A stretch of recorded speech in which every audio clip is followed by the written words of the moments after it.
The United States stands shoulder to shoulder with our NATO allies. The current situation demands that we reinforce the deterrent and defensive posture on NATO's eastern flank. President Biden has been clear that the United States will respond to the growing threat to Europe's security and stability. Our commitment to NATO, Article 5, and collective defense remains ironclad. As part of this commitment, and to be prepared for a range of contingencies, the United States will soon move additional forces to Romania, Poland, and Germany. I want to be very clear about something. These are not permanent moves. They are moves designed to respond to the current security environment. Moreover, these forces are not going to fight in Ukraine. They are going to ensure the robust defense of our NATO allies. Now, let me lay this out for you in a series of 3 steps. First, 1,000 soldiers that are currently based in Germany will reposition to Romania in the coming days. Now, this is a Stryker squadron, a mounted cavalry unit that's designed to deploy in short order and to move quickly once in place. And they will augment the some 900 U.S. forces that are currently in Romania. Now, this force is designed to deter aggression and enhance our defensive capabilities in frontline allied states. And we expect them, as I said, to move in coming days. Secretary Austin discussed this repositioning to Romania just last week in his conversation with the Romanian Minister of Defense.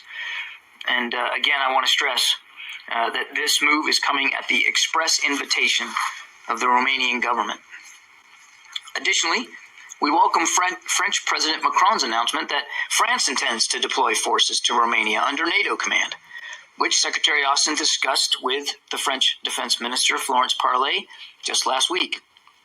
The United States will continue to consult and coordinate with France and all our allies to ensure that we complement each other in our respective deployments. And of course, we're going to continue to work through NATO to make appropriate defensive and non-escalatory force posture alignments.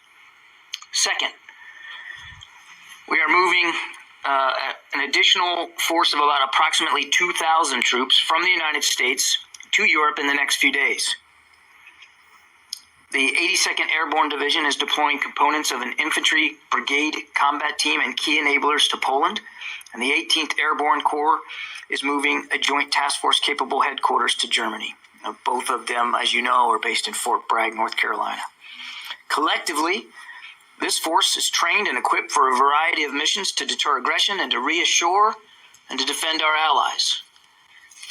Not surprisingly, we work very closely with our Polish and German allies to set the stage for these movements, and we absolutely appreciate their support. Again, these are not permanent moves. They respond to current conditions. We will adjust our posture as those conditions evolve. Third, and finally, all of these forces are separate and in addition to the 8,500 personnel in the United States on heightened alert posture that I announced last week. Those 8,500 are not currently being deployed, but remain ready to move if called for the NATO response force or as needed for other contingencies as directed by the Secretary or by President Biden. We continue to review our force posture and the situation in Europe, and we will make adjustments as the situation warrants. I also want to take this opportunity to correct some misconceptions around last week's announcement. NATO as an organization does not have veto power over U.S. troop deployments, and media reports to the contrary represent a mischaracterization of that.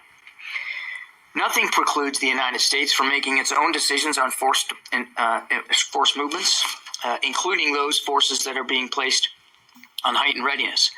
That said, any movement of U.S. forces involves consultation with the host nation, as we have done with Romania and Poland and Germany prior to today's announcements. And we're mindful of the competing needs of operational security and our obligation to be transparent, and we'll provide you additional information on these and other movements as available and as appropriate. As we have long said, we are continuously reviewing our posture, so there may soon be additional posture decisions to announce, including movements that are part of ongoing military exercises. This is not the sum total of the deterrence actions we will take or those to reassure our allies. I think it won't surprise you, we take a theater-wide approach to deterrence and defense, and we welcome the additional announcements by Spain, Denmark, the UK, and the Netherlands of their consideration to deploy additional forces to reinforce NATO's eastern flank. The United States has robust capabilities distributed across Europe, including in the Baltic region, and we will continue to assess needs in that area in cooperation with the relevant allies and, of course, the full NATO alliance. We stand united. We have said that repeatedly. We say it again today. These movements are unmistakable signals to the world that we stand ready to reassure our NATO allies and deter and defend against any aggression. Now, as the Secretary said Friday, we do not know if Russia has made a final decision to further invade Ukraine, but it clearly has that capability.